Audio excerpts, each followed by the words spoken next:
Hello? Hi. Hi, Amber. How are you? Not that great. My mom's just been bitching for the past half hour. Oh, I'm so sorry. That sucks. And she is saying that I am too distant and whatever. And that's also why I'm a bit late, because she wanted me to stay at the dinner table and I had to go. Okay, so, Yeah, I guess it uh, is a little later for you, right? yes, Um, it's is now a eight. good time though? Like, did you want to reschedule for another day? Uh, Not particularly. I couldn't have anticipated this, but I'll talk things out with them another time. Today's fine. I'll just quickly grab my phones. Where are they? So I have a few. Yep. I have the notes you Uh, provided on Metafy too. Great. Um, so I have, let me see. I have this. I'll send this one. Okay. I also have one VOD, which shit. It doesn't work. Fuck, it's still processing. Okay, then I guess not.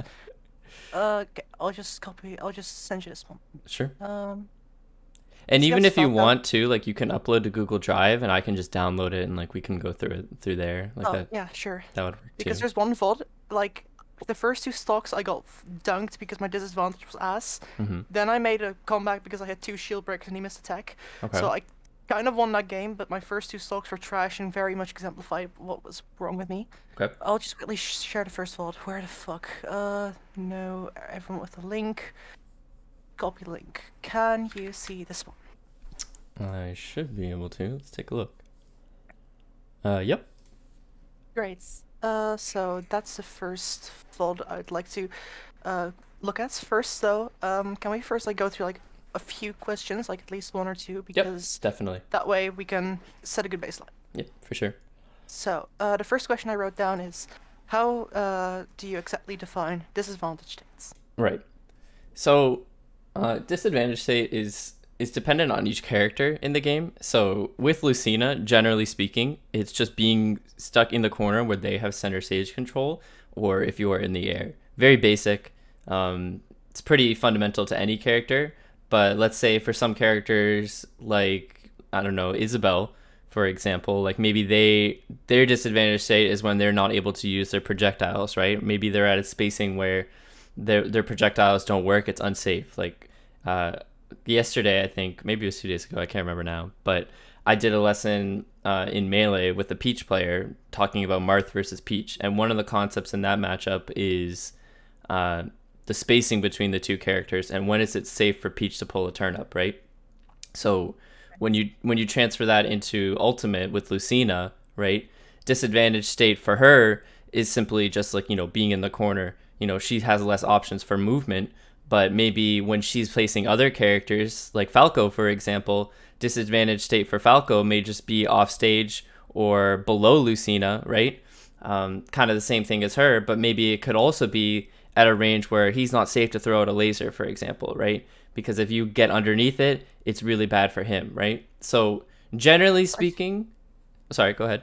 I feel like those are like practical those are practical scenarios where somebody is in disadvantage state. But uh I'm thinking of more general uh I'm thinking of more of a general concept. So like for example, I don't think this entirely applies, but for Mhm. example, how I would try to define it is if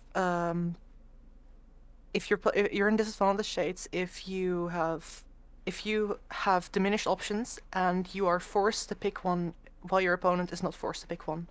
That would, for Yeah, example, be that could be something. disadvantage state, yes, but then you could also argue it's not necessarily a state, right? Like who's to say like that concept, right, that you're speaking, like that could be happening like while things are moving all in one spot, right?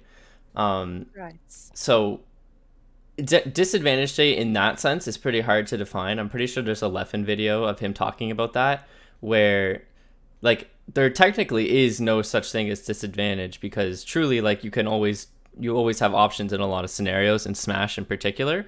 Maybe like something like in a traditional fighter though, like being in the corner is strictly disadvantaged because you still have the exact same options, but now you can't move, if that makes sense. You know what I mean? So Yes. uh with Lucina, generally speaking, disadvantage state like is pretty like generic to like any other character in Smash, but she's able to push advantages much harder. Um, in terms of like neutrals in particular, like where characters like Mario in Ultimate, where they may get a lot off their combos, right? And for him, disadvantage state for the other character may just strictly be like in the air against him or where they're in threat range of a grab. But for Lucina, it could be the exact same thing, right? But for her, it extends a little bit further because she has the disjoints on top of it, right? So Or so what's disadvantage hit and what's not depends on your opponent and your own character. Is yeah, that what you mean? pretty much exactly. Okay. Depend. Yeah, that makes sense because if you play against Little Mac and you stand on top plat, you're never in danger. That's Yeah, just an example. exactly, right? So and like same You. thing with like Min Min, right? Like maybe Min Min, like she you could be in disadvantaged state in like the entire stage against her, but like maybe the second you get in a diagonal like vertical angle against her, then it's not so bad, right? Right. um so it is very character dependent. It can also sometimes be stage dependent, just like where disadvantage is. Like maybe on some stages being in the corner isn't so bad for Lucina, but maybe other characters it is. um Okay. Yeah, and I can see that. yeah, like for example, like maybe on Yoshi's Story, right? If you're playing Lucina versus Falco, maybe being in the Uh-huh. corner for Falco isn't so bad because he can, he can full hop and get on a platform really easily and like side B to the middle platform or escape in any way. But on FD, for example, he has nowhere to go other than being stuck in the corner, right? Yeah. Um, so generally speaking, disadvantage state is it's a pretty, I wouldn't say necessarily useless term, but it's very loosely defined in general. Um, so really the important takeaway about disadvantage state is just recognizing when you're in a disadvantageous position in general, Right. But how then that that's leads into your next question, right? that leads us kind of into my next Yeah. question. How do I recognize that the current situation is disadvantageous? So you kind of already hit the nail on the head a little bit earlier, but essentially what you have to recognize, and a lot of the time it helps just to do things like what we're doing right now, like VOD review, so you have these answers going into a set kind of thing. But generally you want to try and recognize that uh, a disadvantageous state for your character is when you have less options than the other character and you're forced to make a decision where you could end up dead. That's to boil it So down into one simple line. That's essentially it. So okay, so I'll write that one down. So sure. a situation where you have less options than your opponents, Hmm.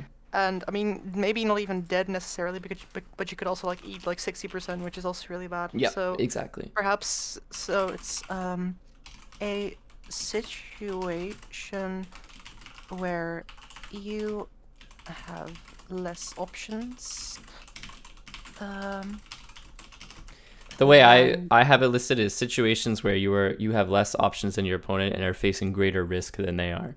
Essentially, I would boil it down to risk. Um, or because if you're forced to throw something out that you don't want to and you could eat a bunch of damage, that's inherently disadvantageous to you, right?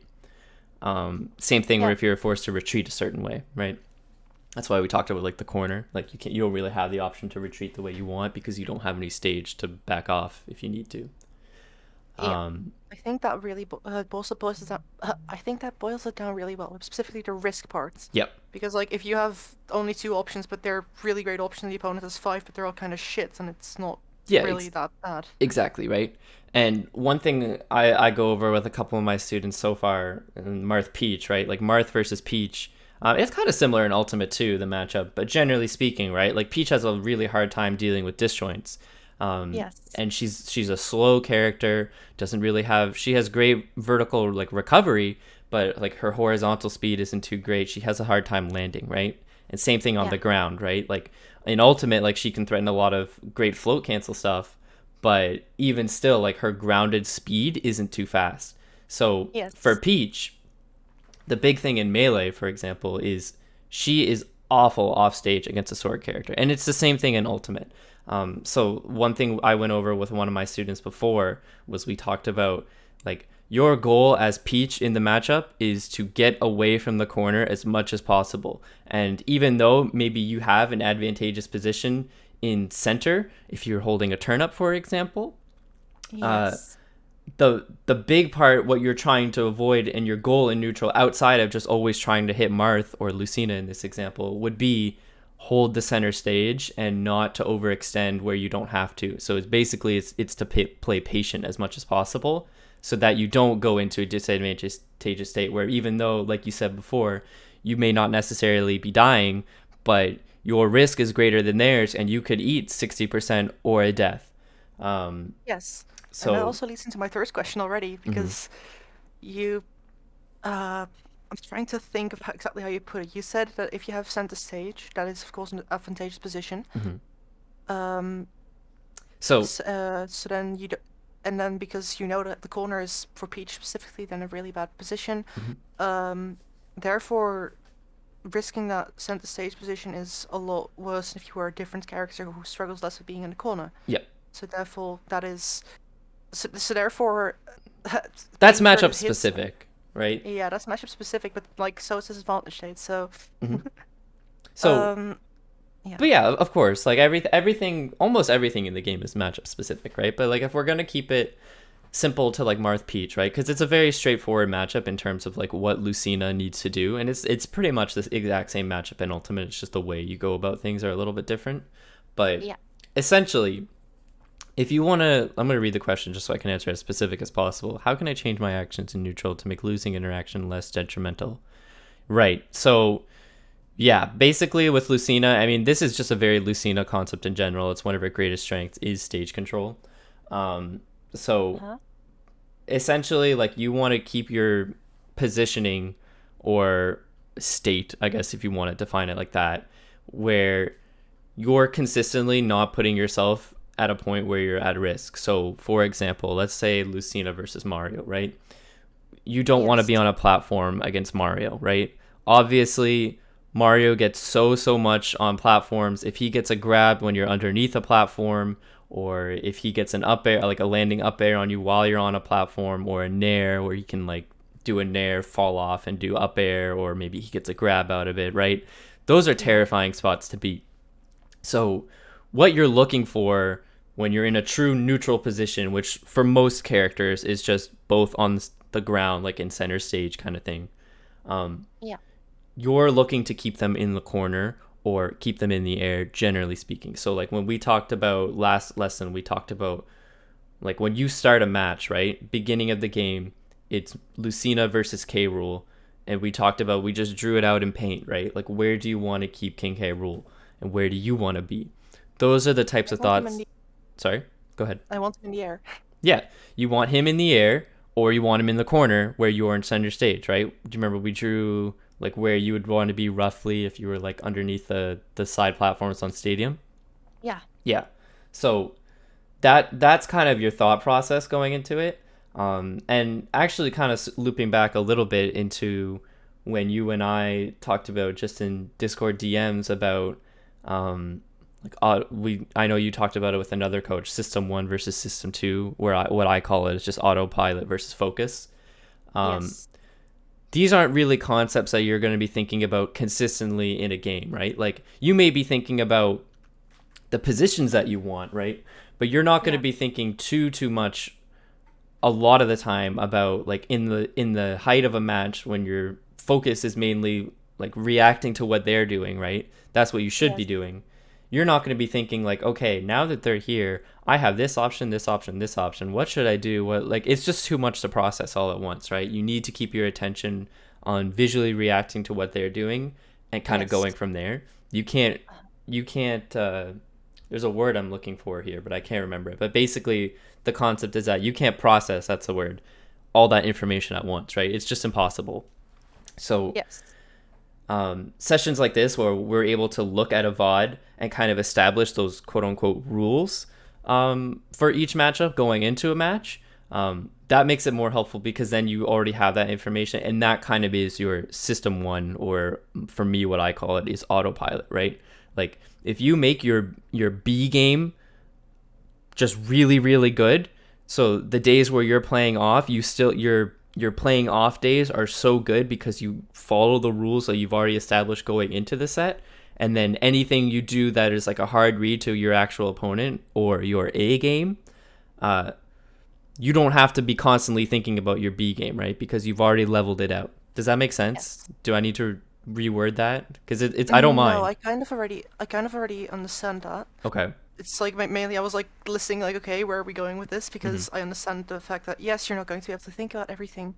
So specifically, that's how a lot of people in the Netherlands call it layer one and layer two, where layer one is your Yep. base options that you Mm-hmm. try to do, and the second that they start doing something about those base options, that's when you go into layer two. But I don't exactly like thinking those concepts, but that is more or less Yeah, but that's more pretty sure much it explained. though. Yep. So again, like it's not something you're actively thinking about, right? So that's what you want.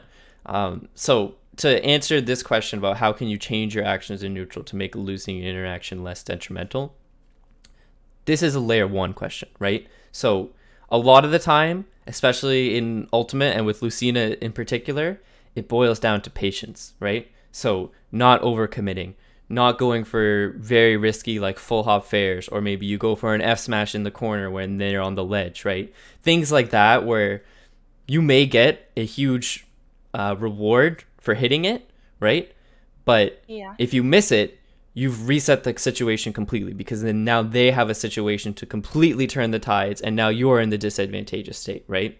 Um, with Lucina, with her disjoints, it's very easy to keep an advantageous position only because you don't have to overcommit. But the risk with Lucina a lot of the time is you'll have to overcommit if you want a giant reward, right? So an example would be going off stage for an edge guard versus a character that may not have a flowchartable recovery, right? Like Yes.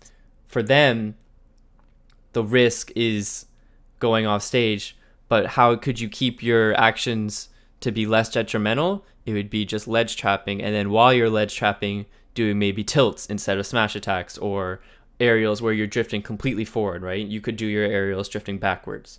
Um, so you may already Right. understand that, but a lot of players where they fault is they're on their system one or their autopilot. They may know that, but they're not actively thinking, okay, I need to play patient, right? It's very important to remind yourself in the middle of a match, which I guess technically would be your system two, but you need to keep the there's a word for it, but it's Brain power? essentially sorry. Brain power or no? It's composure. That's the word I'm looking for. You need to keep Hmm. composure, right? So, but yeah, you use your brain power to remind yourself keep composure, right?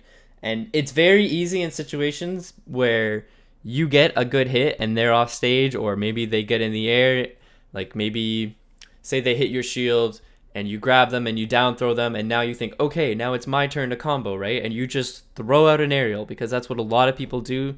They see like, okay, I got it, sweet, and especially on last stock too, they'll do this, and they'll just go for a hail mary because they're so desperate they want to win, right? But Yes. that's not how top players win, right? The top players are top players because they feel untouchable because they're keeping their composure the entirety of the match, right? They're not overcommitting, right? That those just aren't things top players do. I mean, of course they do, but it's not as much as a low or mid level player, right? Right. So I have a few questions to this. sure, yeah, that's okay. So the first one is maybe kind of dumb, but That's okay. specifically about keeping composure. I know that a lot of people tend to lose composure when they're playing as someone who's playstyle I find annoying. Yep. Would taunting between stocks after you take a kill help make them lose their composure, or do Yeah, you think it's a waste of absolutely. time? No, Let's go. I encourage it. Like some people like do you follow Melee at all? Do you know Aklo? I've heard their name, I think, but Okay. I don't Yep. know much about it. It's okay. They're fairly new in terms of like the top of the game. But they're a pretty controversial player in Melee right now because they taunt all the time. And Dang. players get really, really mad. Um, but like if you're a true competitor, right? Like that's what you should be doing. So there are certain characters in Ultimate, like Jigglypuff, for example. Like I know I'm not gonna get a combo off a down throw a lot of the time with Lucina past a certain percent, right? If I get a grab, you just Yeah. don't get anything. So I'll up throw her and taunt. And then Jigglypuff can't do a single thing about it, right? She has to float all the way down and just kind of take that little animation. They get frustrated, like, why are you taunting me? They're going to overextend and try and hit you, right? And then that's like instant, like, free way to make them lose their composure. So absolutely, as BM as it may be, and maybe commentators or like players around you, they may like start taunting you back and start like shit talking you kind of thing, Yeah. which you got to be able to handle that too. But absolutely, taunting is a great way to make them lose composure. Sick. I'm gonna keep doing that. It's like on You Lucina, it's should. important, but Isabel's so bad that if I don't taunt, I fear I might just lose some matches because of it. Yeah. Because I'd rather have people get mad and stop shielding, and then they get hits and they get more even madder. Anyway, that was one question. Mhm. And the other, so you were talking about not taking these risks, but Mhm. sometimes taking risks is, well, I mean, it's a risk for a reason. Higher Mhm. risk, higher reward. Yep. Would you reckon that I should, before a match begins, I should determine specifically when my opponent's at their weakest? For example, let's think King K. Rool is, I think he's weaker when he's in the air because otherwise he might be able to use an armored move or something. Mhm. So specifically, what was I saying? Should I You're when I talking about determining when they should be. I'm, shit, sorry, I'm kind That's of okay. stumbling on my words. That's no worries. Okay, when I have determined which states are very disadvantageous for my opponent, should I Mhm. specifically in those cases try to take more risk myself? Because I feel like because they are in a worse position, No. then no? Yeah. The answer.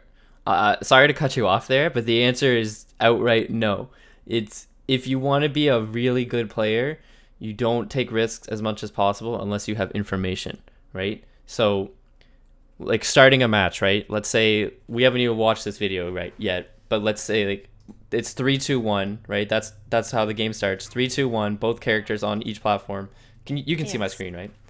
Yeah. Right now, you unless you've played this Falco a million times before, you have no idea if he's gonna dash, drop through, jump, do a special shield. He can do anything, right? So let's say you get a grab out. Let's say he both run down and you get a grab center stage, right?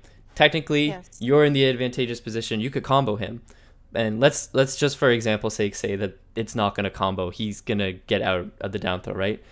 You still don't know what he's gonna do, right? So even though the Yes. situation's advantageous for you and you can keep it be advantageous, it's better to go for a combo or a I guess like push an advantage that doesn't put you at a lot of risk going into it. It's only until they start making the overcommitments or you start noticing habits that they're doing outside of that, that's when you can maybe start going for an overcommitment. But again, if you do go for an overcommitment, you have to understand that you could get reversaled, and also maybe the next time you get in the same position, you may have to think to yourself, okay, last time I went for an overcommitment, it didn't work. I know he might do this to get out of it, but maybe it's better I just do a safer option and then take that damage instead, you know? Uh, yes, I do understand that. Okay. Um, but what I'm specifically asking, for example, this Falco player, he told me, and you don't need to remind me, I'm going to start doing it more. He Mhm. told me that I don't edge guard him enough because Falco's recovery is really linear. Okay.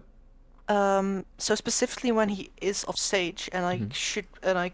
could edge guard him, Mhm. I usually went for the lower risk option, which he told me was a bad idea because, well, Falco's in an extreme disadvantage when he has to recover. Mhm. Specifically when he is recovering, is that a moment where it would be, at least with a little bit of information, depending on the matchup, Mhm. uh, is it in those situations that it is better to take risks because Yeah. they are worse position? Okay. Yeah, absolutely. So what option is he saying specifically is the low risk option? Because I know everybody edge cards Falco a little bit differently, but The lowest risk option when Falco has to recover is standing at ledge and preparing for a ledge trap.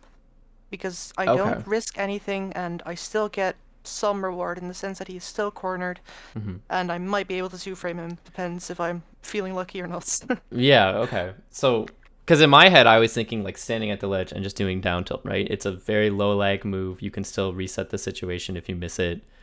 Blah blah blah. Yes. But yeah, so in terms of edge guarding when you're committing, because like edge guarding is kind of like its own concept on its own. Yeah. Um, what you define as like a huge risk against a character with a linear recovery, um, pretty much to me boils down as what options do they have, right? So let's use Falco as an example.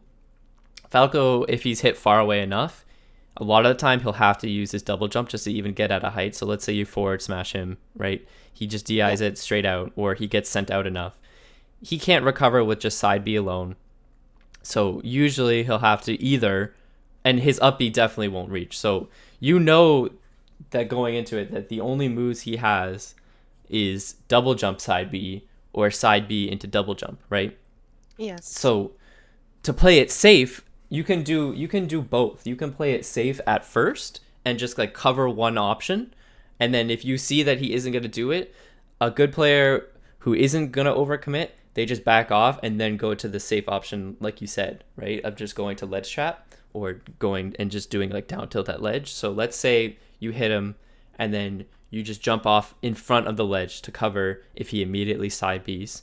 And then if you see that he double jumps, and you don't know if he's gonna just double jump and up B, or you don't know if he's gonna double jump air dodge, you know if he's gonna double jump side B, because you can't really cover those all at once. You may be able to with Yeah. Lucina, but again, you may miss, overextend, and drop the situation. So if you want to play it safe, you could run off stage, cover the immediate side B alone, and then if you see he does anything other than that, then double jump back and do your ledge trap, right? That would Yeah. be an example of, for a linear recovery, going for quote an overcommitment on the side B, but then because he's hit away far enough, you have enough time to just kind of go back, and that's what makes it safe, if that makes sense. Yes, I do understand that. Mm-hmm. Although I'm thinking right now because that's Okay. something you mentioned. Um, uh, Sometimes when people, you specifically called it burning resources. Yep. If Falco has and his jump and his side B and his up B still, Yep. it's significantly harder than if he only has has a side B and up B left because Mm-hmm. those are Exactly. way, Yep. yeah. It's more linear. So yeah, so let's say that I hit him out of his jump because I know what he does, and I have hit him out of his jump several times. Mm-hmm. Let's say I hit him out of his jump and he now has no double jump. Mm-hmm. Is that a moment when I should be taking more risk because he has less options? In my opinion, against Falco specifically, yes, because his recovery is so linear, right? Like, after he has his jump, he only has up B and he only has side B, both of which only go like pretty much one direction. Like, technically, up B can go multiple, but he stays in place so much, like, where he's going to be. And even if he does up B at a timing that you're not expecting it, a lot of the time you can just cover it because he's stuck out there for so long, right? So, Yes. absolutely, yes. That's pretty much exactly what I was just talking about with the running off forward air and then retreating option, right? Because you know that Falco has to burn one of his resources if he's hit away far enough, right? So if he's not hit Yeah. away far enough, that's when you would play it much more safe, because again, he could maybe, like, say he's underneath the stage, you're thinking, okay, he could only up B, he has to go back. But if he has his double jump, maybe he could do like double jump and use his reflector, shoot it out at you, which is really safe with him. And now all of a sudden he's either on stage or on the ledge, and you took damage, right? Yeah. So yeah, generally speaking, like, if they don't have their resources, that's why Lucina is such a great character at edge guarding, because but just because she has her disjoints, she can threaten a lot of range, and a lot of the time doing it safely with a retreating aerial like back air. Um, so yeah, for her it's not a commitment a lot of the time, but she still has to account for the resources like double jump, like side B, flip kick, up B, whatever it may be. Yeah. Um, so yeah, that I know I talked about a lot about the resources there, but generally speaking, that's pretty much what you're looking for when you're edge guarding. Like, if you hit them off stage, literally, like, your brain should only be focused outside of like lining yourself up for with where they are, is what options do they have available to them right now, because edge Right. guarding simplifies the game down to a ton because they have to Ik heb recover. geen tijd. Oh, doe je Marijn? Sorry, my sister That's no worries. yeah, okay, but she just said goodbye, so I'm fine. It's all good. Yeah, I pretty much finished my thought there, unless you have any questions about it. Uh, yes, so that kind of explains a lot about what that question was about. Yes, that does answer quite. It's now a new question that's already popped up.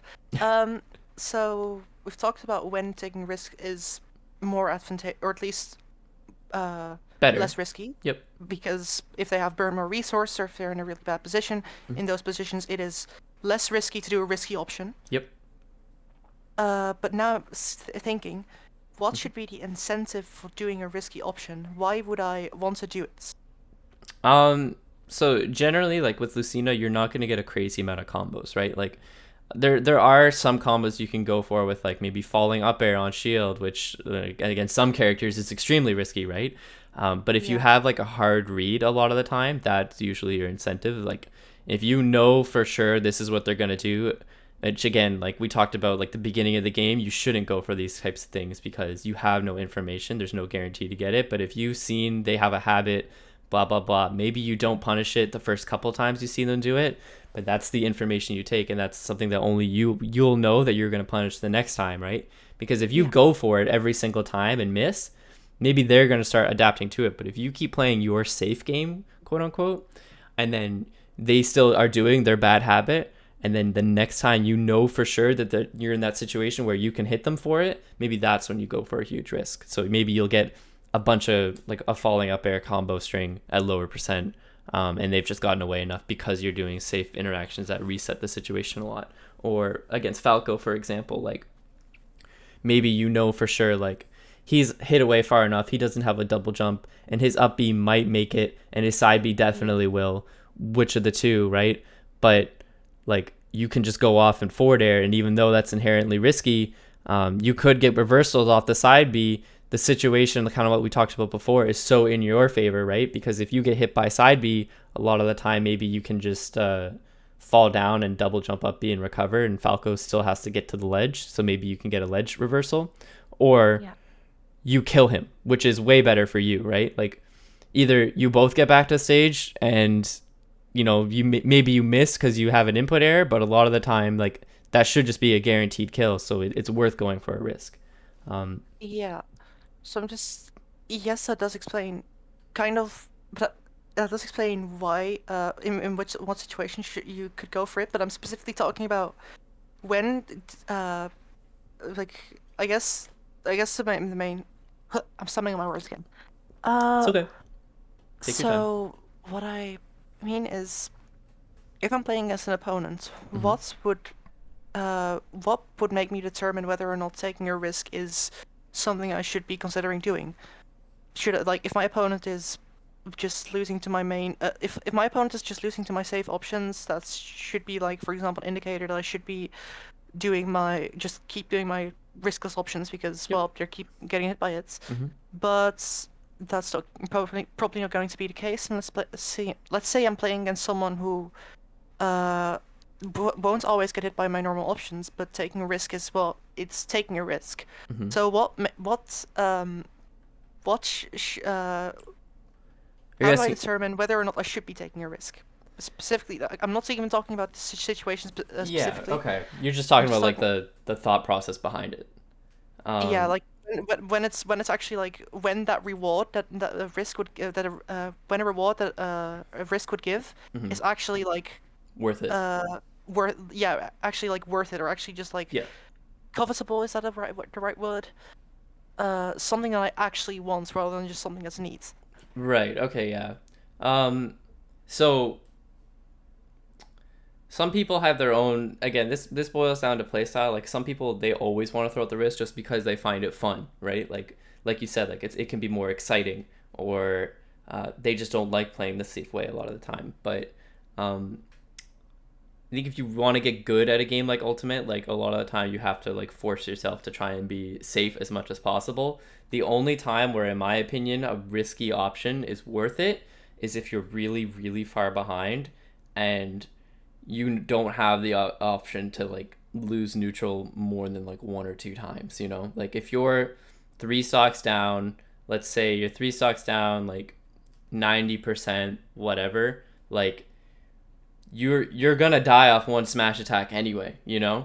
You might as well go for something risky and maybe bring it back, where if you're able to bring it back to the point where you're able to play safer again against them because now they're scared and they're going to be forced to play safe, maybe then. And it's the same flip side scenario, right? Like maybe you're up a crazy amount and you have the ability to, let's say you're a full stock up ahead and you're at high percent and they're at high percent but they're on their second stock, right? In my Yeah. opinion, it's a lot more okay to go for a riskier option then, because if you die, you still respawn with 100% lead on them, kind of thing, right?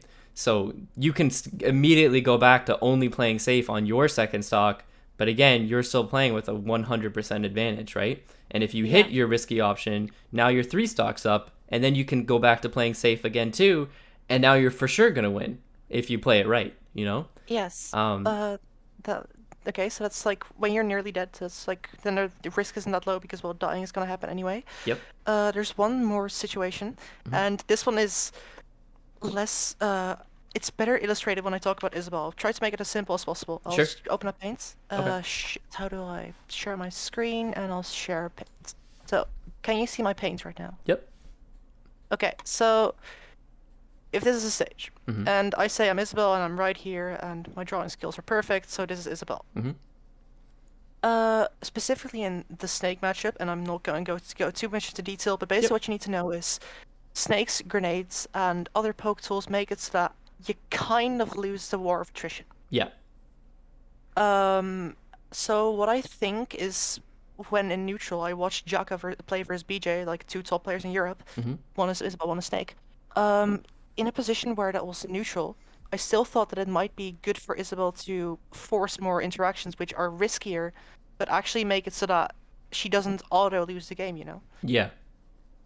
So how should I put that into a more general terms, so you know that not taking a risk will likely hurt you just as much or even more than if you took that risk. Is Right. that like So this is very similar to the Marth Peach example I was talking about, right? Where like you're talking about projectiles, but it's pretty much the same concept as like the stage control thing we were talking about, right? So in that matchup, like Marth always beats Peach, like pretty much always, right? The only time it's like yes. kind of even-ish is when Peach has a turnip. So it's pretty much the exact same example as here. So one thing you pretty much have to understand, right, if we're going to translate it into this matchup, is that Isabel just inherently is at a disadvantage, right? Because you're talking about, well, I can make the situation better if I force an interaction, but that's inherently why you're at a disadvantageous position, right? It's because you're forced to make an interaction or get up close to him, kind of thing, before you can even really start to play, right? So Right. in my mind, you shouldn't be taking a risk in a situation like this, only because now all the snake has to do, right? If you force an interaction, he wins. Well, he's going to win anyway. And if you don't do anything, well, he still has an kind of quote unquote an advantage on you, right? Uh, So I don't want to get into specifics too much, but no, no, it's more or less okay. you can talk. So Isabel has down tilt and it's safe on Snake Shield. He can't do anything about it, Hmm. and that is one way to walk up to him, throw out an option, and he has to shield or he has to specifically jump. But if you walk up and he starts jumping, then that's also bad, you know, Yeah, because then you can exactly. just anti-iron. Right. So So in that scenario, I'm forcing an interaction without taking, I guess, too much risk because mhm. you have to like specifically jump over it and then land a punish. Yep. So how I should be wording this is sometimes take like if taking a risk is less risky than not taking a risk, I should be taking a risk. Is that how it So like kinda, yeah. It's a lot of the times, like in situations like that, I would kind of take it on based on like what do I think they're gonna do, and maybe take it from there. So like maybe kind of like what we talked about before, like you can take a risk one time, and then if you find it doesn't work out, like maybe then try and play a little bit more safe. But like even still, like let's talk about like we said like Isabel's down tilt is safe on shield, right? And maybe Yeah. you know that, maybe they don't know that. So maybe in a situation like that, like you know for sure they're not respecting it. Go for it. I think that's fine because you're just playing inherently more with more information than them. That's more advantageous to you. But if they know it and they know like, okay, you're gonna get up close to me and you're gonna try to either down tilt me or maybe cover something out, right? Like maybe they just run up, grab you, and like then what are you gonna do, Or like maybe they just throw out a projectile while you're running, and like then what are you gonna do, Because they know Yeah. you want to run up close. So in my head, What I would do, and again, not to get into semantics about this matchup, this is just a general concept. If you know that like getting close to them is what scares them, where you could potentially win one of two options, I would just get close to them and see what how they respond, and then Yeah. kind of maybe try and consider taking that risk, right? Because it's the same thing as like getting close is the way you'll because you're still looking at them, right? So your system one is getting up close to them, right? Just because you know you can close the distance to see how they're going to react. Your system two is visually reacting to what they're doing, and that's how that's the information you're going to be processing to make your next decision of, okay, am I going to go in or am I going to back off and then play that game kind of thing, right? So Yeah. I think generally speaking, if you know that you have a situation where you could win a couple of options, but you're the one who has to make that interaction happen, I think it's fine to make the interaction happen, but I think you also have to understand that if you keep forcing that interaction, like, oh, I didn't get it this time, but maybe I'll get it next time. And if you don't get it again, like, okay, well, Yeah. I'll do the third option, right? That's a mini game in and of itself, and you can go down that rabbit hole forever. But inherently, now the ball's in Snake's favor, right? Because you're the one who has to keep forcing it. And if you get too scared to do it now all of a sudden, you're back where you started, and now you have nothing, except for Yes. a bunch of damage on you. So Yeah.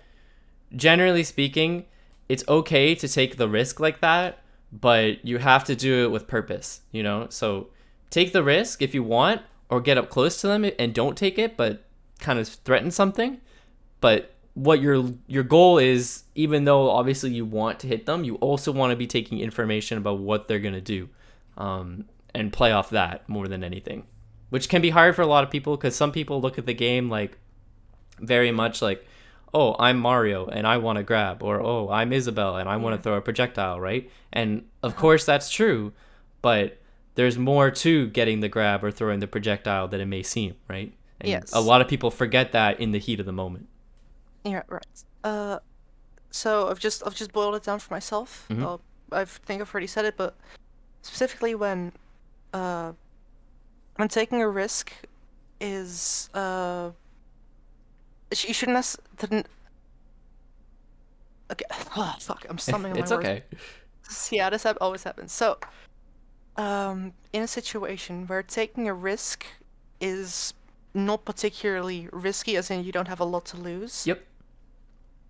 and not taking that risk would arguably make it so that you give your opponent more chances, and therefore that in and of itself puts you in a more negative position. Hmm.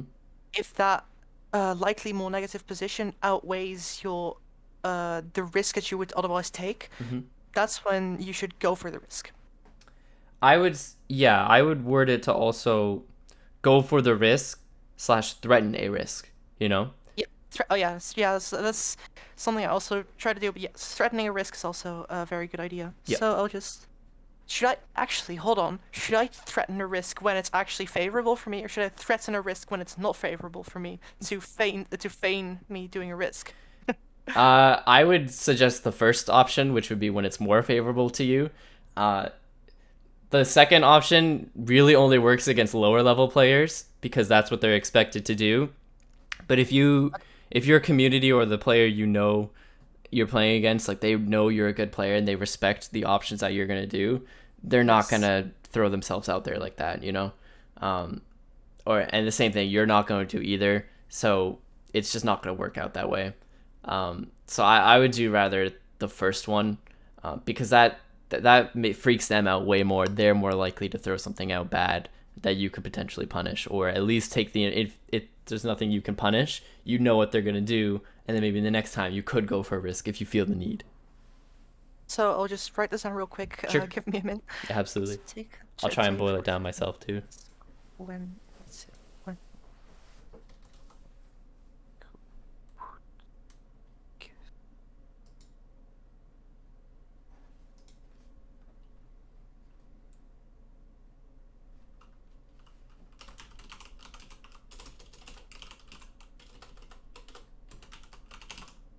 still writing. Don't worry. No, it's okay.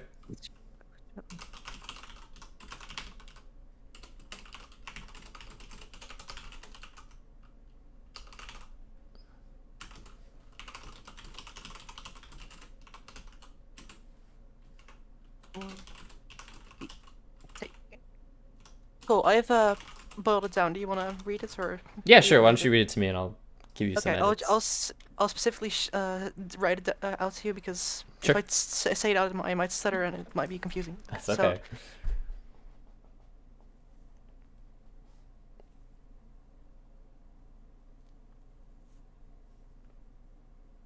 um,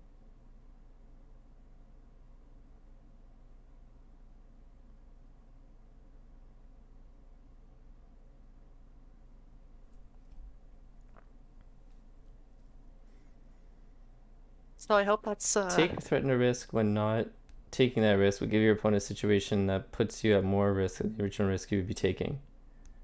Um, yes, I would.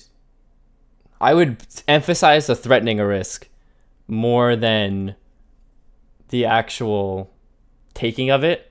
Um, and I don't think necessarily that being in the situation you're describing, if it's neutral-ish kind of thing, like to me it just sounds like it's just a losing matchup, right? Like you're inherently gonna well, have I'm less talking more options. in general. Like for example, let's say you're a really high percent, you're at 150, every hit's going to kill you. Yep. Uh, and you could make go for a dive and try to hit them with a really strong move because if you have a read, Mm-hmm. if you fail that read and you die, well, you would have done it anyway. So you Mm-hmm. know the risk is it's there, but it's It's not that big. justified. Yeah.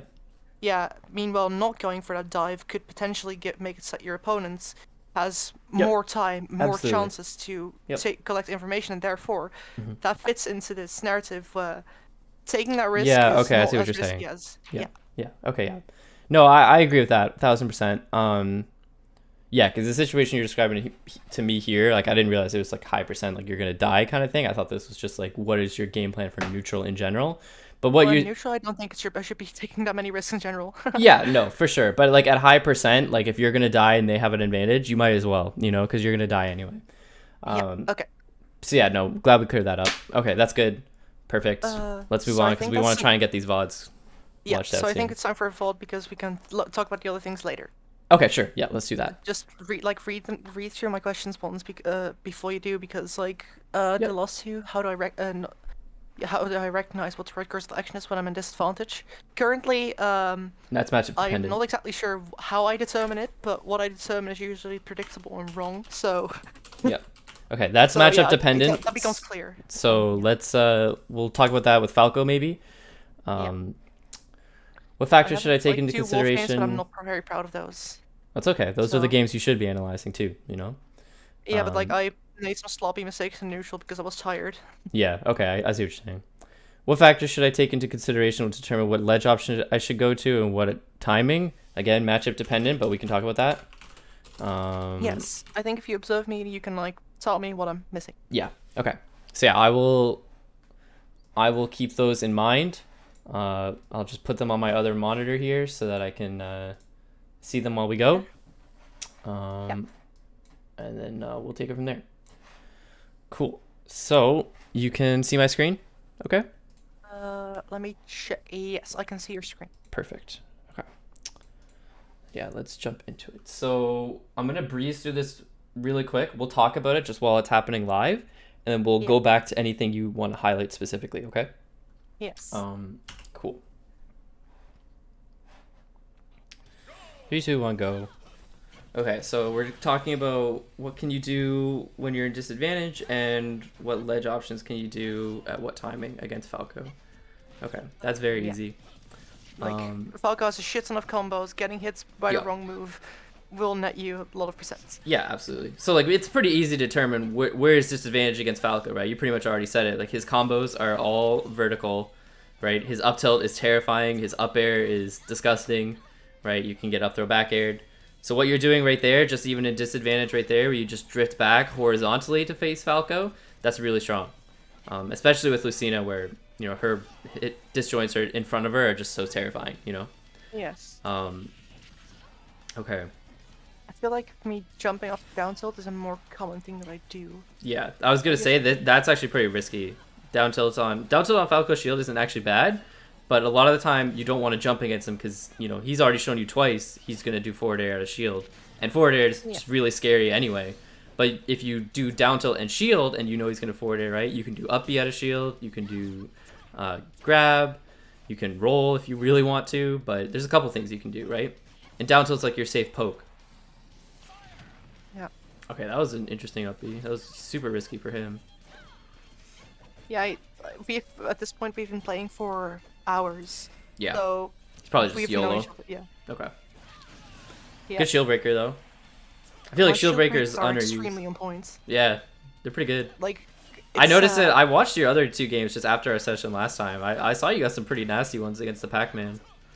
Yeah, like most people think that with shield breaker you have to hit their shield and break it down, but like the most No. times that I get hit my shield breakers, they are the ones holding it until the point that it's dead damaged. Yeah, that's what you should be going for too, right? Yes. I think here I did it pretty well. Like I've been retreating to center stage like a few times when I could instead of trying to force interaction. But here, oh, I actually managed to get a punish down. Yep. I mean, that was a pretty safe forward air too, just the spacing it was at. So that was good. Yeah. Here's where it can be tricky, right? Because now he has corner. Yeah, I don't know why I did that. Back air, I think I wanted to drift back and then Yeah. buff a system. It's okay. Played that good though. You didn't. The thing is, I'm gonna go back on that just for a second. Yeah. Notice how like he's clearly like keeping a roll distance away from the ledge, right? It's a very common scenario, right? And Yeah. he's not overcommitting towards you. Even when he's doing a move at you, he's drifting backwards so that he can hold this position, right? And you're not giving it to him. You're just holding, staying where you are if you have to, and you're not doing like a panic roll or you're running in with an aerial, blah blah blah. That would be an example of an overcommitment that people do all the time. Yeah, but I do tend to do. I've done that a lot in other sets though, which is probably why he's covering it. Because the main issue here is he is sometimes extremely good at covering neutral get up, where he's just super on point, and I get scared and I'm not sure what to do. Mhm. And here I die because, well, couldn't cover. Yeah. Sad. Okay. I've hit Okay. that a couple of times, but yeah, like it wasn't friendly, so I'm trying to practice the timing a bit, but Yeah. didn't work out. I do want to highlight this spot right here though, because this is what we talked about earlier, and I noticed you missed it earlier in this game too. But so you hit him with, I think it was Nair, but it doesn't matter. You hit him far away enough, right? Yes. So this is a situation where we could talk about, like before, going for a quote unquote risk, but you don't have to. You're just reacting to what he's doing, right? So if you were to go, can you see my mouse wherever it I is can right see here? your mouse. Okay. So if you were to, like, if you hit him, right, all the way out here, even if you just ran off and you kind of hovered around here for a little bit, right? Because if he side Bs, which he does, right, you can just forward air this, right? And it's free. And if he double jumps instead of side Bs, then instead of forward airing, because you're reacting to what he's doing out here, you can just double jump back and then go for the ledge trap thing that you were talking about before. But where this is in your favor, right? He dies if he goes for this. Oh, I just clicked a mouse button. I don't know what that did. But he dies if he goes for that side B, right? And even if he doesn't go for it and he double jumps and still has to recover, you're still in a strong spot here, right? So that to Yes. me is just like a free spot, just to beat. Yeah. Yes, I should be doing that more. It ties in with edge guarding though, but that is indeed a very nice addition. Just like threatening, I might be able. I'm like just threatening the option. Yep.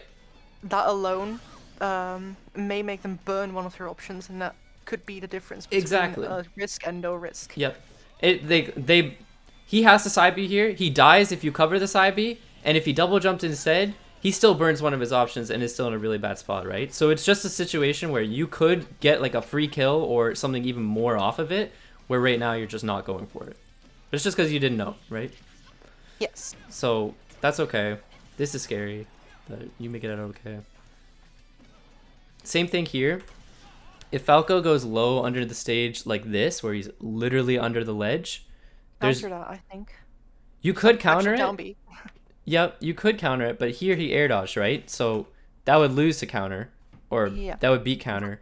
Yes. So to me, in this situation, right, like the only move he has here to really hit you, if you were to go off and hit him down low like this, if you were to just do, this is a thing that people do in Melee all the time, too. If you go off, right, you run off here, and then you just go here, and then you double jump back onto stage while doing a down air, all that does, it puts a disjoint right down below him, you know? He can't contest that. And even if he does get it, where you mess up the spacing, and maybe you trade with him, or he hits you, you're just going to bounce on this corner right here, and you'll either bounce straight up, or you have an opportunity to tech. Maybe you go down this way too, but again, it's not really that risky because it only he has up air and there's only like one hitbox and he has to hit you in a very certain way, and even then you can still tech it, you know? Yeah. Um, so when Falco's low like this is a free down air every time. Because even still, right, it's the same thing in this forward air we talked about before. You're doing double jump down air back onto stage. You can still edge trap him by the time he grabs the ledge, you know? Yes. So again, free kill, but that's just edge guarding. I won't focus too hard on that. But Falco is like one of those characters. Lucina has the easiest time edge guarding. Yeah. That was a crazy. Okay. So this was a risky grab, but like it was a good grab just because high percent. Yeah. I've been playing for hours, so I Yeah. kind of understood. Mm-hmm. Okay. And here I don't know what to. I guess I walked off to the side, which is I guess good when I'm getting platform pressure. Just like leave the situation. Yeah, it's hard Instead of here. like walking off. Yeah, because he has such good aerials, and I Yeah. can't punish that. I think running off here is fine. I think what you're looking for here when you're in a position like this, right? He hits your shield with up air. You know if you do like a jump or something, he can hit you again, right? So Yes. right now, you know he's spamming aerials, and watch how the reason why I'm doing this, like play it for 5 seconds and go back and forth, is I just want you to recognize the pattern in which he's doing them, right? Aerial to the left, aerial to the left, sorry, aerial to the right, aerial to the left, right? He's hitting your shield, he hits your shield this way, then he hits it shield the other way. Now he's doing with back air, right? And he's gonna go same thing. He sees you're standing in place, now he's gonna do up air or forward air, whatever. Same thing. Yeah. He's going back and forth on your shield, right? But you know he's not just covering like you trying to get off the platform. He's only aiming for you on your shield, likely looking for you to either roll or jump. So that's why run off here is so good, because it's only good because he can technically cover it. And again, this is a situation where you're at a disadvantageous spot. He can cover everything. Your risk is getting out of the spot. But because you're taking the information of, okay, he's going back and forth, and maybe it's just a rhythm thing that you caught on because you've been playing him for so long, but that's what you should be looking for in a spot like this is, okay, I know I'm in shield, or let's do it frame by frame. I know I'm in shield. I know he's going to land below me. I know that... Hold on, let me check. Could I have upbeat this? Maybe, sure. actually. It's hard to say. There's a lot of shield stun. Probably not, actually. Because I think shield stun ends when this stops being pixely, right? No, it's a bit more. A little bit more? Okay, then yeah, definitely not, I would say. Okay. Anyway, what you're looking for in a spot like this, because you know he could cover, like if you immediately let go of shield and ran to the left, he could have just back aired. If you jumped, he could have full hop up aired. You get it, right? So Yeah. situations like this where you know they can cover everything, what do? This is where you're taking information about what it is they're actually doing. So, right, he's spamming aerials and he's doing a left and right pattern, right? Left, right, right. Sure, I have I think 10 the seconds. pattern is less relevant than just the fact that he is, to be honest. Because, like, yes, he's like aiming for me. Mhm. So I'm not gonna go for a reversal because there's like absolutely no reversal potential here. Yep. So like my idea here, like post thoughts now that I've already lost the match, Mhm. are that because there's no reversal potential and because he's just like hitting my shield, like this is small battlefield, not battlefield. If it was battlefield, I might have been, even retreated to the top plat. Otherwise, You we could have try to maybe. get the center. Mhm. Like yeah, generally I should like maybe noticing the pattern is like I notice the pattern. I know when he's going to try to jump up again, and like I should try to slip out of the situation right before he is going to go for another aerial, because that way I can like slip out to center stage easier. Yeah, well, that's pretty much what I'm saying, right? It's like, look, you're recognizing, I'm not talking so much like you don't have to hyper focus on his drift, right? The point is that you know he's spamming aerials on your shield. You have a free out in the sense that he's just aiming for you here, right? That's all he's looking for, right? Yes. That's what he's aiming for, so that's why you can go here. But if you know, if we were to imagine it right now, right? If you know, say he hits your shield and like this is a different Falco and all he does is up air, now your information is, okay, I can drop through, I can jump, right? Because if he's just going to do short up air, Short hop Yeah. viper doesn't cover that height, right? So that's what I'm talking about by taking information. You don't have to hyper focus necessarily on its drift. It's just literally like, this is your system 2, right? You know, your system 1 is, you know, all of his options and what he can cover. You know he can cover everything. Your system 2 is literally just reacting to what he's doing. And what he's doing, he's spamming aerials on your shield right now, you know? So that's why you're able to get out. Do Yeah. you have a question about I'm that? just, I'm just writing it down. That's all. Okay, sure. No, it's okay. Like just I'll I pause should so you can analyze do their it. I'll analyze their pattern to I'll analyze their pattern to see how I can leave the situation because I don't think that a reversal is worth it or even possible. Yeah, so that pretty much answers the second question, or the first question here, about how do I recognize the right course of action is when I'm in disadvantage.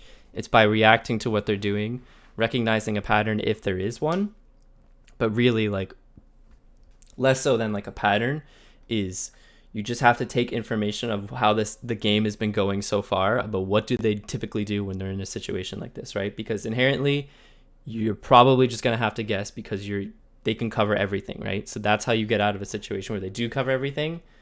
They can't cover everything at once, but they can cover every option. So it's how you decipher which option is it that they're going to go for, versus, oh, well, they can just cover everything, I'm going to roll, you know? Does that make sense? Uh, it makes sense, but I'm thinking here. Mm-hmm. Like for example, in this specific situation, I have determined that going for a reversal is simply not worth it. Yep. Well, it's not possible either. Well, yeah, it's not It's yeah, I guess it's not possible, which is yeah, yeah. Yeah. So it's in this case I wouldn't go for a reversal, and now of course with risk explained and when I should and shouldn't be trying to go for risks, I understand better when I could be trying to go for a reversal. But I'm thinking A reversal is like, you have to look at a reversal in a lot of these situations. Like Lucina up B out of shield. You should only be going for Lucina up B out of shield, truthfully, if you want to play risk free when it's guaranteed, right? So let's say Falco does like down air on your shield, like, and it's a high down air on the shield.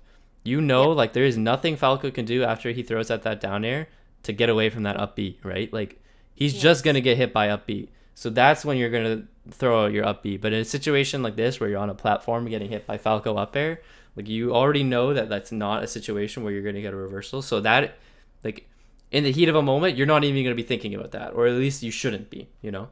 Yes. So that's when you go into the next line of like, okay, I'm stuck. He can do everything. What is he gonna do next? Like, that's your only line of thought, because that's really all you're gonna be able to be doing, right?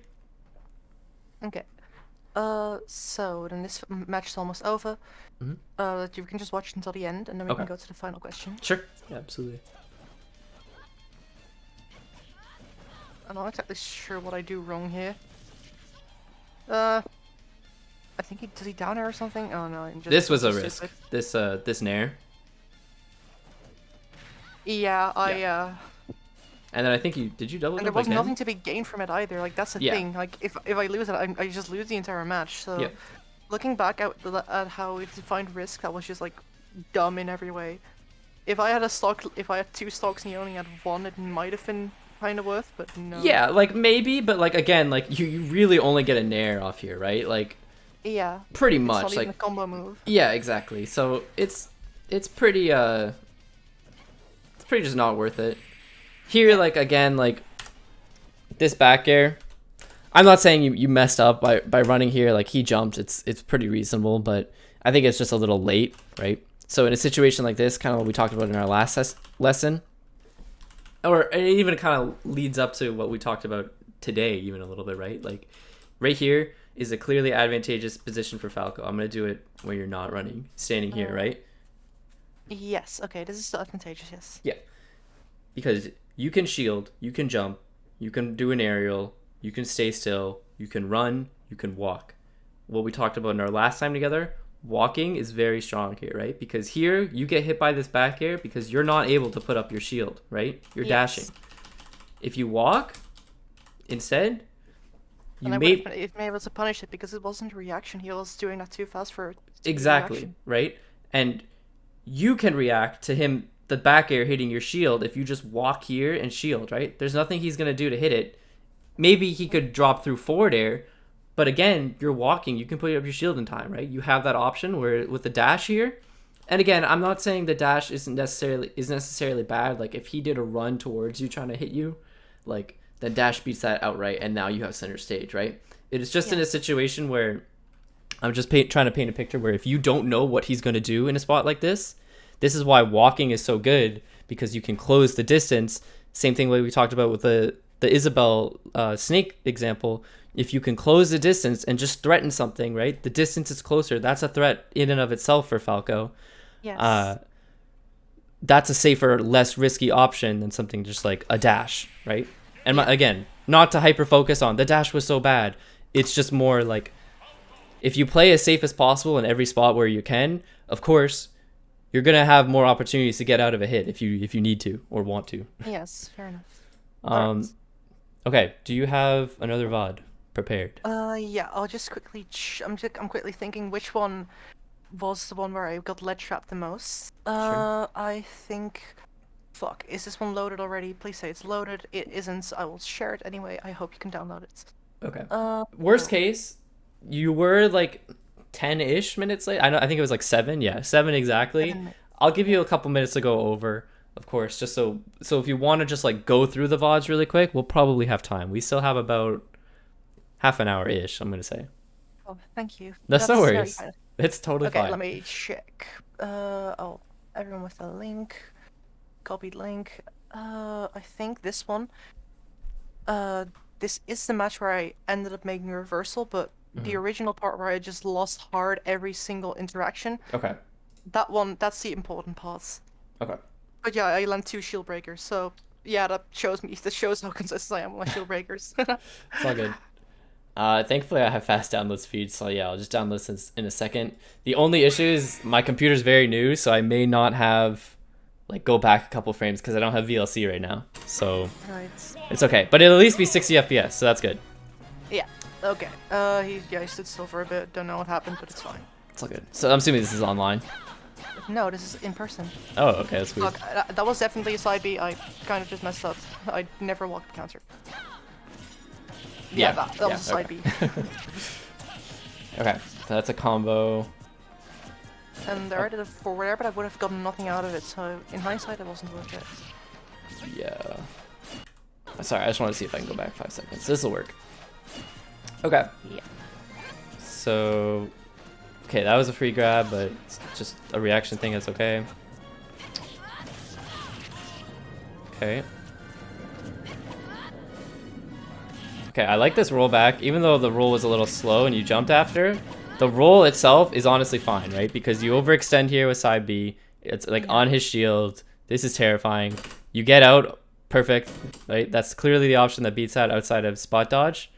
But now you're good. And again, walking, you could shield here, but you get clipped. But this was fine, in my opinion.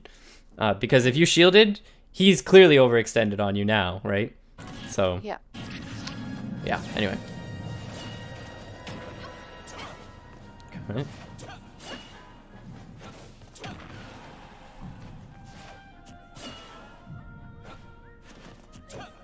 Okay. So I want to talk about this really quick. I'm not going to spend a ton of time on it, but we already know, right? This last time you got hit over here was he full hopped back aired, right? Look what he's doing again. Same rolls position, full hop, right? You know he's threatening it. He's looking for it. So neutral get up here is fine, right? Now he's like, okay, I missed what I do. I'm stuck in the corner. What is there to do, right? Same thing we talked about before. You don't want to overcommit and just immediately roll. You don't want to overcommit, throw an aerial at him because he can shield, right? So you're just reacting to what he's doing here, if you can. He jumps back. Now you can act, right? And I think you reacted perfectly here. If he jumps back, there's no reason for you not to jump with him because you have a disjoint with Lucina, right? That's the advantage she has.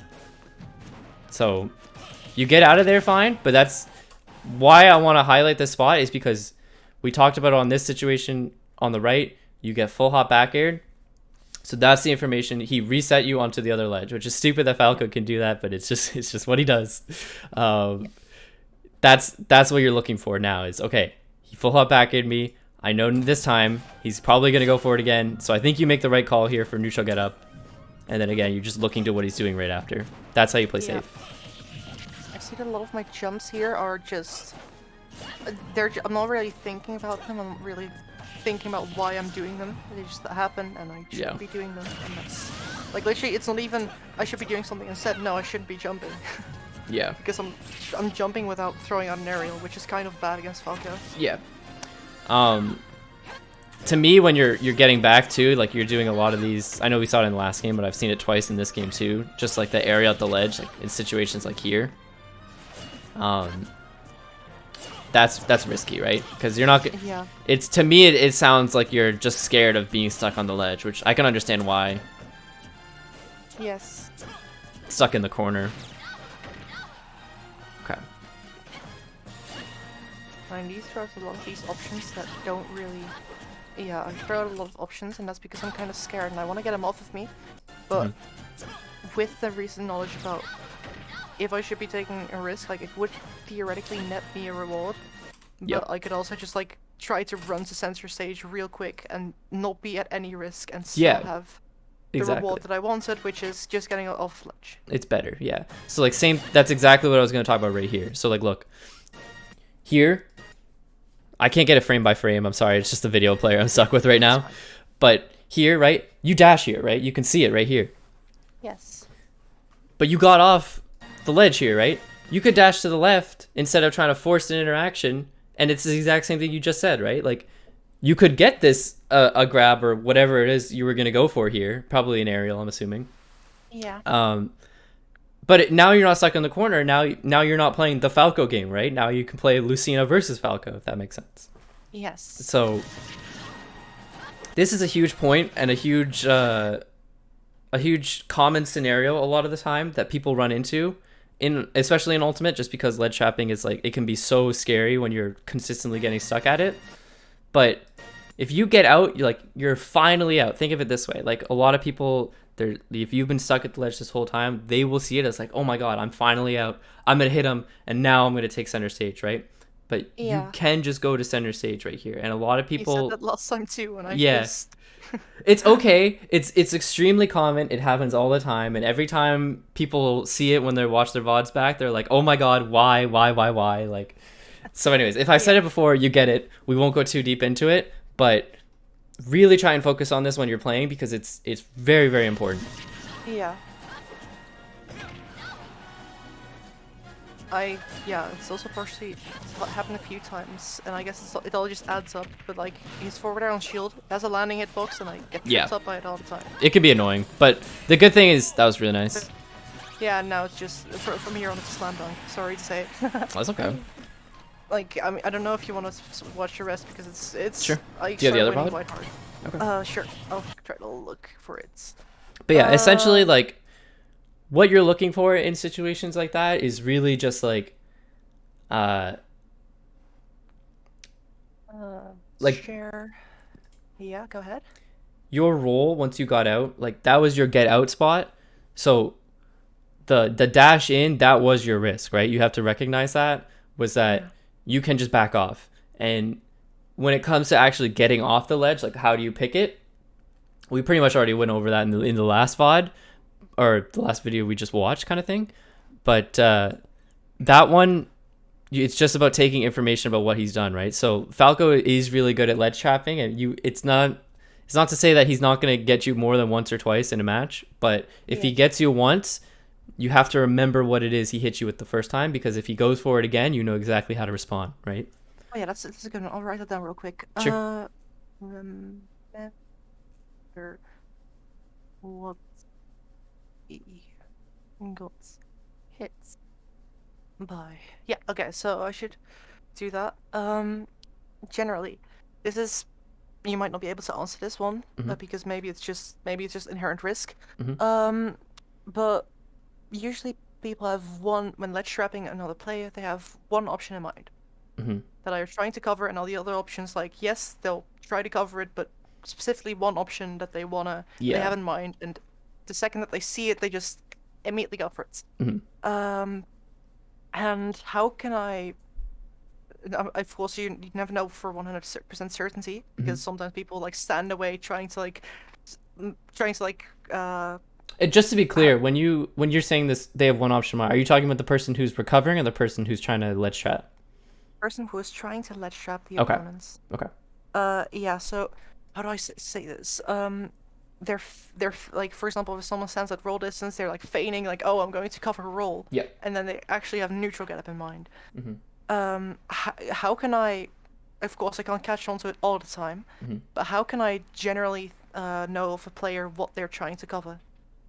Um, so that's it's usually spacing dependent, but again, like same thing as where you're reacting and trying to remember what it is that they are covering you with. Yeah. Um, well, actually, no, we just answered that question, didn't we? About maybe Uh, I'm not understanding the situation properly, but it's you're just well, go ahead. yes, I mean that's specifically after you get hit by it, Mm-hmm. but like in this, I mean that specific scenario, I did the exact same thing, Mm-hmm. which fair enough. Yep. But for example, when I ledge trap, I usually do different things Right. because I think people aren't stupid enough to do the same option. Yeah, of course. Wrong assumption, but You know. sometimes Yeah, yeah. for sure. So when I see someone doing short stops at ledge or like walk forward, walk backwards, stand at roll distance, stand Yeah. at neutral get up distance, how can I determine from that, like, I can't know for certain what they're Yeah. thinking, Okay, I see what you're but saying. how can I think for like, hey, they're not in a good spot to cover this, Yeah. so I should be trying to do that one. How can I? What should I be looking for exactly? Yeah, that's pretty much it, right? Like Lucina, even though it kind of can be risky depending on the spacing and the character, of course, what moves they have to cover it, but like she is a disjoint, right? So that's a huge strength for her. So like a lot of the time, like sometimes you can just do like drop back from ledge, double jump and forward air, or like threaten like a timing mix up with like side B or a counter, right? Like the double jump itself isn't necessarily a massive commitment because you still have timing mix ups outside of that, right?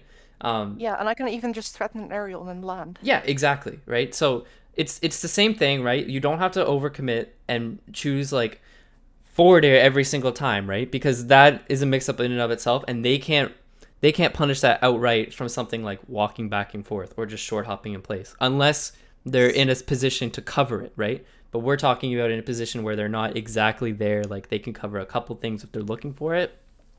You have to pick the option that they're not. There's people can't cover everything at the ledge, otherwise you just wouldn't play that matchup, or you would Yeah. never be in a spot, right? So that's pretty much what you're looking for is what is the least likely to cover. And again, maybe they could just hard read you, right? Where say they're walking back and forth, your best option to beat that is a double jump from ledge or like, and again, there's a difference I want to clarify between double jump from ledge and jump from ledge too, right? Um, one is letting go of the ledge, the other one is just pressing X while you're holding the ledge. You get different heights Yes. based on that. Um, right? So maybe they do have the hard read, like, oh, they're gonna jump from ledge, and you do a double jump, so maybe you're slightly underneath it, and then you can just react, of course, up air, counter, whatever you think is best. Yeah. Um, but generally speaking, you just want to pick the option that's hardest for them to cover because it's impossible to cover everything. Maybe with certain moves, it might be like, let's say, for example, like Ike charging his like big blue flame attack, his neutral beat. Yeah. But that again, you just have to wait, right? So there's a couple. Again, it's matchup dependent, and there's certain things to take in mind. But generally speaking, it's just whatever option makes it hardest for the opponent. And I know that can sound extremely generic, but that's what you have to be thinking when you're in the actual game, because then you'll know based on the matchup and the information you have on the screen in front of you what to pick. You know. Yeah. And that makes sense. Okay. Small side question Sure. before we can continue with the VOD. Mm-hmm. So specifically jump from ledge, not double jump. I'll draw it out again, and I'll just Sure. pretend that this is Yep. Battlefield. I'll I'll, share my paints. yep. Share my screen, paints. Can you see this? Yep. Cool. So we'll just say that this is Battlefield, and I'll draw this plat, and I'll draw this plat. Sure. And I'm here. Mm-hmm. Oh fuck. I'll just draw that I'm here, and my Yep. opponent is here, and I've determined that jumping from ledge is the right option. Okay.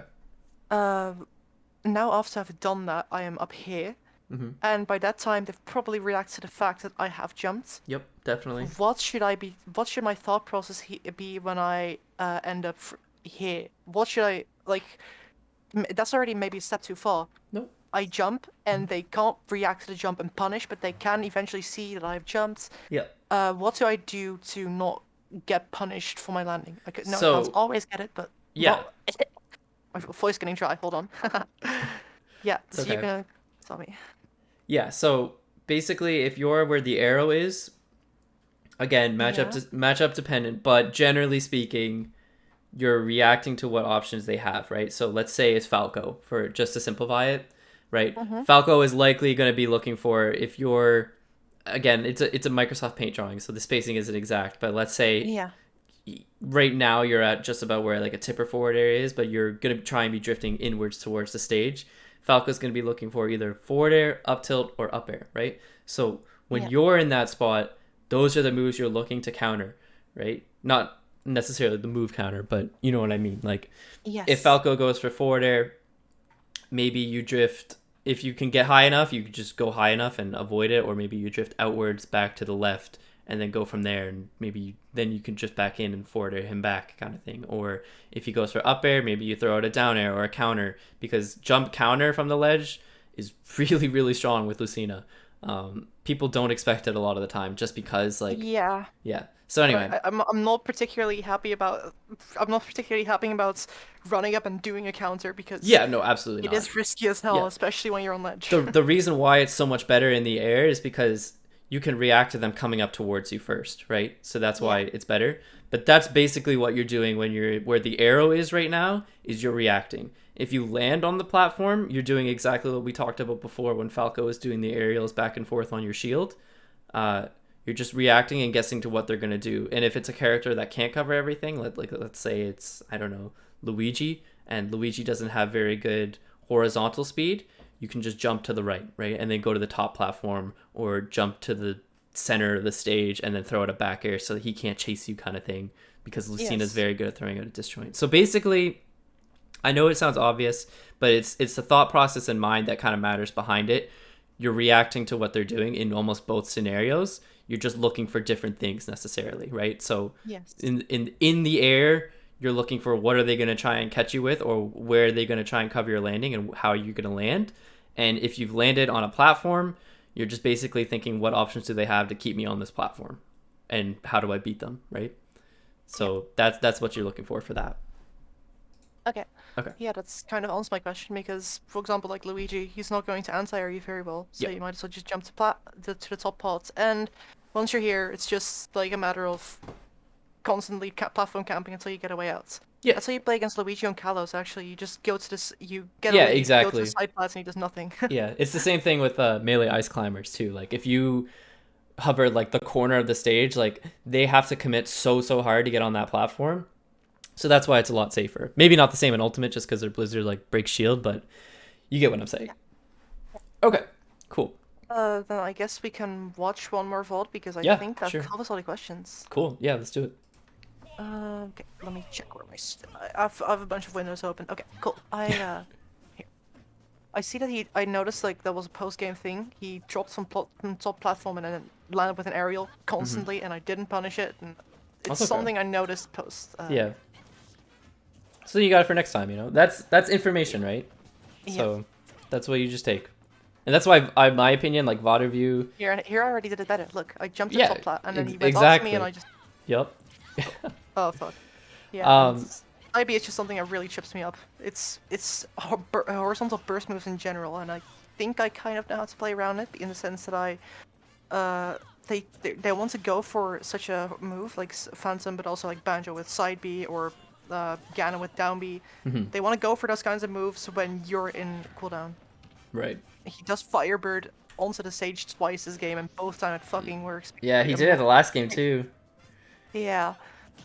So in this here, like just to go over really quick, if Yeah. you think he's gonna Firebird like that, just throw it a down tilt. That's the safe option here, right? Because the down tilt will beat Yeah. it, and then if he goes above the down tilt, you can still like maybe just do a retreating back air, and keep him in the corner. Like you could do down tilt if he goes up here, you back air, and then you land here, and now he's in the corner.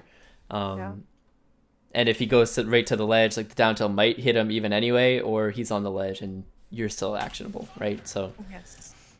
Yeah, I was trying to F smash to get the timing down, but I should just go into training mode for that one. yeah, or just do a safer down tilt if you want. Like Down forward smash is the risky hard punish in that situation, right? Yeah, but I think I should get the timing down before Yeah, actually you attempting. can. Okay. Ah, fuck. Yeah, that's the timing thing. I generally up B and get off ledge at the same timing, so You're that's catching him with a also. ton of these up tilts though, when he's coming down with an Yeah, aerial on my top you platform. told me that my juggling is really good, and surprisingly, play against CPUs. They are super bad against juggling if you get good at it. Yeah, absolutely. Because they react to your fucking juggles with air dodges frame perfectly. It's Yep. annoying as shit, but if you can juggle CPUs, you can juggle real players. Yeah, absolutely. No, they're really good in this game. Yeah. Okay. Okay. Okay. That was a free edge card. Oh, yeah, right. Right. There, you can just back here. Yeah. People don't consider it a lot of the time just because it's a weird move, but it's literally in every Smash game, and it's just easy to forget it a lot of the time because normally you don't hit it like this. But if you ever hit the top part of Marth and Lucina's up B like this, and it sends Yeah. them backwards, that always combos into back air. Every single time. Oh, shit. Yep. I'll write that down. So it's off, up, B, into back air. Okay. It combos, and then at the percents where they're high enough where it doesn't, you can still do that retreating back air, like back onto stage. And again, it's what we talked about covering, like the Falco side B kind of thing. It just puts out a killing hitbox right in front of them, and you're still in an amazing position, right? Yes. So, yeah, for sure you want to go for those. Here's another thing really quick. I like where you're standing here. I think it's good. But when you're about the roll position away from the ledge here, if you can react to get it, like I'm assuming you're doing this on reaction. Yes, I am absolutely doing no reaction. Forward smash kills that. I always punish get up attacks with forward smash. Just because it kills, you know? Like it's so Yeah. strong on get up attacks. And you did almost perfect spacing here, so I'm not saying the up tilt is bad at all. I'm just saying you could get a free kill here if you wanted. Yeah, that's something I struggle with killing because I usually do F tilt, and it's a nice getaway tool, but it's not Yeah. not strong enough. The other thing too is like, I think the up tilt here is good too, only because kind of what we talked before. It's less risky because there's less lag, right? Yeah. It's hard to react to get up attack a lot of the time. Like usually you're reacting to the actual like once the move's out in front of you kind of thing, which could Yes. also be close to what if they're gonna do if they're gonna be rolling, right? So that's why I think up tilt is less risky than get up attack or forward smash, because again, if he rolled here and you up tilted like his shield, you're still gonna be okay. You have options before he can act. But like if you know for sure he's gonna get up attack and you react to it in time, yeah, forward smash is definitely the move you want because it'll just kill. Yeah. Anyway. I also heard that he does it again. I'm not respecting that. The maximum drift range, I'm just not respecting it enough. It's something I noticed, and yeah. For what? Sorry, you cut out at the beginning. Oh fuck. So that's okay. something I I can go back. struggle with in general. If my opponent drifts, if my opponent's in the air and I know that they have a maximum range to drift forward, I tend to not exactly internalize that as I should stand just behind their maximum range so that Yeah. I can then punish that. That's another thing that has to do with risk though too, is if you know their drift is going to get them to a point where you can't hit them with an aerial, the low risk option again is to just threaten the space, right? And you can do that with walking, you can do it with running, blah blah blah. We talked about that in lessons before.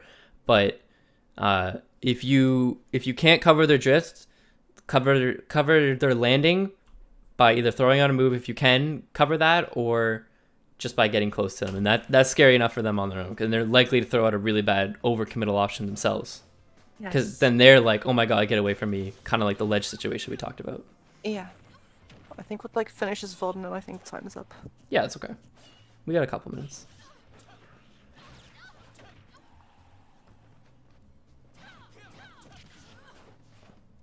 Okay, that was good, yeah. I do a lot of drop off platform and get an attack, but that's because I haven't, until like very recently, haven't really considered just like taking space instead because I'm on platform. Yeah. So I can just consider what can I do, and yeah, we've talked about it.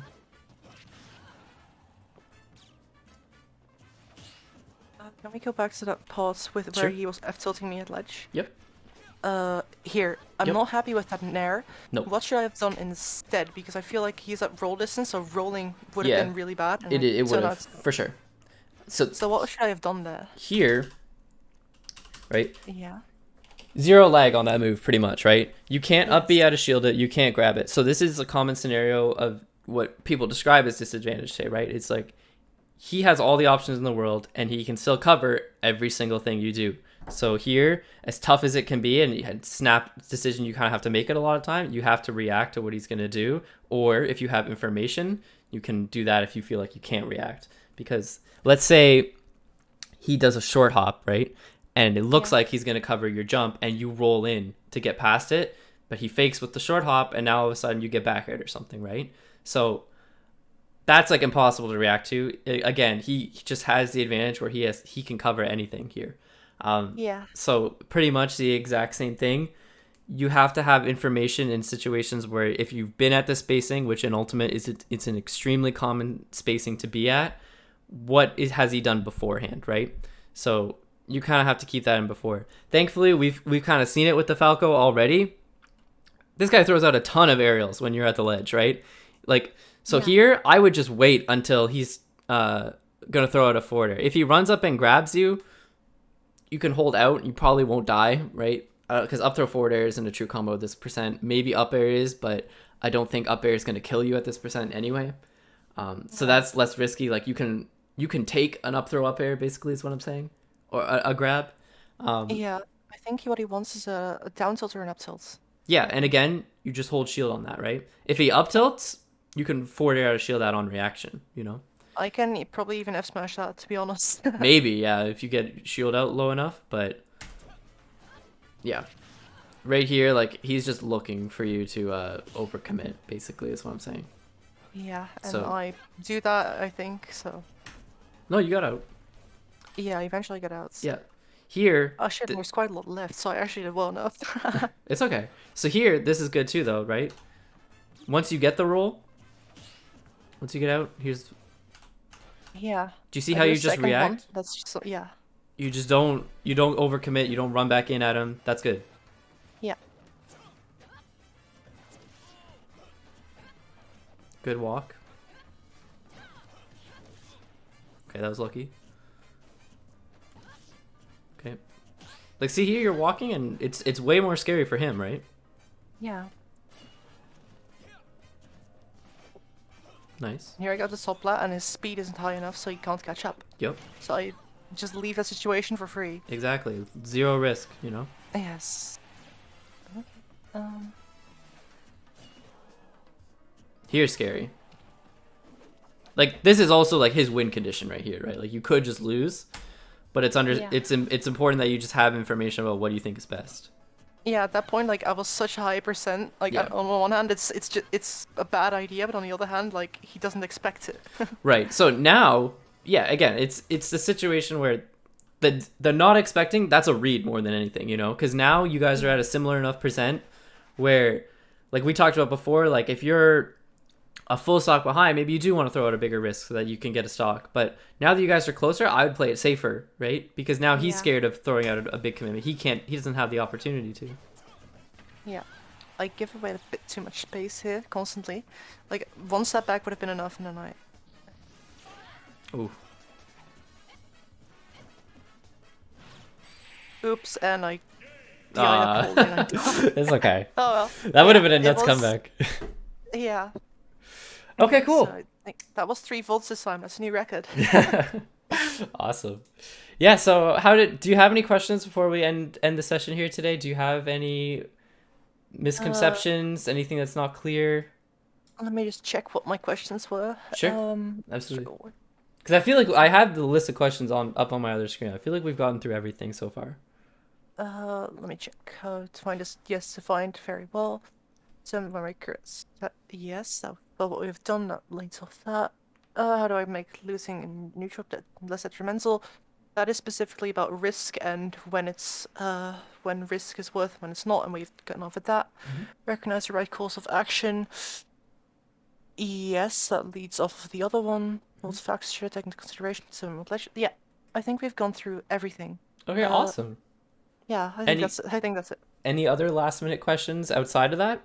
Uh, sure thing. This is probably like another thing where it's just like seeing what they're doing, but Okay, I'm on paint again. sure. What's to happen sometimes that oh fuck, I'll just draw the ground again. This is the ground, and Hmm. here is me, and I do a down tilt, and I think okay because that's safe, Hmm. and then they jump over that. Yeah. Uh, when this happens, what should I take away from this? Like, So, what should I take away from this? yep, absolutely. So this is very common in any Marth character in any Smash game. Um, that's your information, right? So next time you're at a distance where you're gonna throw out a down tilt, maybe don't and see how they react, right? Because instead of throwing out a down tilt here, now you could F smash them if they're gonna jump, right? Because Oh they yeah. cover the same range. So that's pretty much like down tilt is like your bread and butter move only because like it's low lag. It puts them in a situation where if you combo one off of it, like you could get down smash, you could get a tech chase, whatever. But it's also really good for situations exactly like this, because you can get so much information off of down tilt. Because down tilt doesn't like an ultimate, it does for a tech chase, but a lot of the time, if it's on their shield or if it's at low percent, down tilt doesn't combo into anything, right? They react almost immediately after a down tilt, but you can act too. So it's like a pseudo combo, but really it's best used as like a pressure tool. So if they're jumping over your pressure tool, you respond accordingly and kill them for it, basically, right? Because the Yeah. pressure's still on them. So that's why getting at a distance, like walking up close to them, like we were talking about before, if they're drifting too far away, is so scary for them because if they're in down tilt range, they're really in range for anything from Lucina, you know? Um, Yes. So it's not even like the difference between down tilt and F tilt is actually like down tilt is the thing I'm going to try to.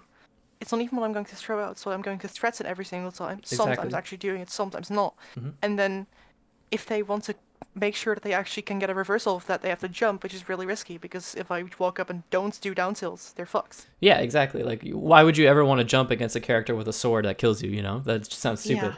And another reason why down tilt is so good because if you know they're going to stay grounded all the time, like, well, it's an extended, disjointed, low lag hitbox that puts them in a really bad spot. You know, so Yeah. that's basically what you take away from throwing out a down tilt. I spam down tilt a lot when I play just because of that because it's the easiest. It's the easiest thing in the game to get information about, in my opinion. But a Yeah. lot of Marth, I don't know. I like people have the word for Aegis that there isn't for Marth and Lucina, but that's their like information taker. But a lot of people just use it as like the poke move. But it's more than Yeah. that. So yeah, that's an example of where it's more The than that. worst part of this is like I recognize that behavior and I've started doing it with Isabel. That's the Yeah. worst. That's the worst part. Like I've recognized that because I'm playing such a bad character, I am forced to like use my own down tilt as if it was a scene down tilt. Yeah. Listen, Papa.